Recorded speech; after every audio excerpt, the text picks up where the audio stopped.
بسم اللہ الرحمن الرحیم۔ شروع اللہ کے نام سے جو بڑا مہربان اور نہایت رحم والا ہے۔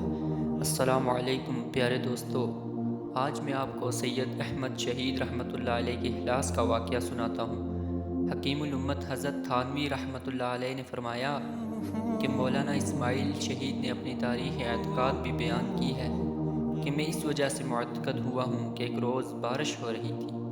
میں نماز کے لیے مسجد میں آیا، دیکھا تو جماعت تیار ہے اور ایک جگہ سے مسجد ٹپک رہی ہے اور وہاں کیچڑ ہو رہی ہے۔ اس جگہ پر کوئی کھڑا نہیں ہوتا، اس وجہ سے جماعت میں فصل ہو رہا ہے۔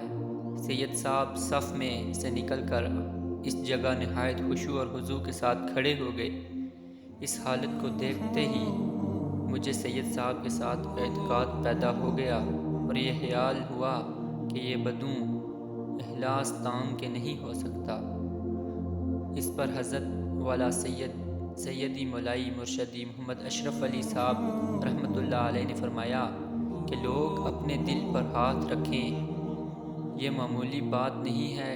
ہاں، اب سن کر اگر کوئی ایسا کرے تو وہ دوسری بات ہے، مگر وہ حال اور یکسوئی جو مخلصین میں ہوتی ہے وہ کہاں سے آئے گی؟ تو پیارے دوستو، آپ نے دیکھا کہ کیسے خشوع و خضوع کے ساتھ نماز پڑھا کرتے تھے وہ اللہ کے نیک بندے، لیکن افسوس کہ آج ہم نمازوں میں بھی اپنی دنیاوی زندگی کے حساب لگا رہے ہوتے ہیں۔ تو اللہ پاک سے دعا ہے کہ اللہ پاک ہمیں بھی خشوع و خضوع کے ساتھ نماز پڑھنے کی توفیق عطا فرمائے اور نماز میں دنیاوی خیالات سے بچائے۔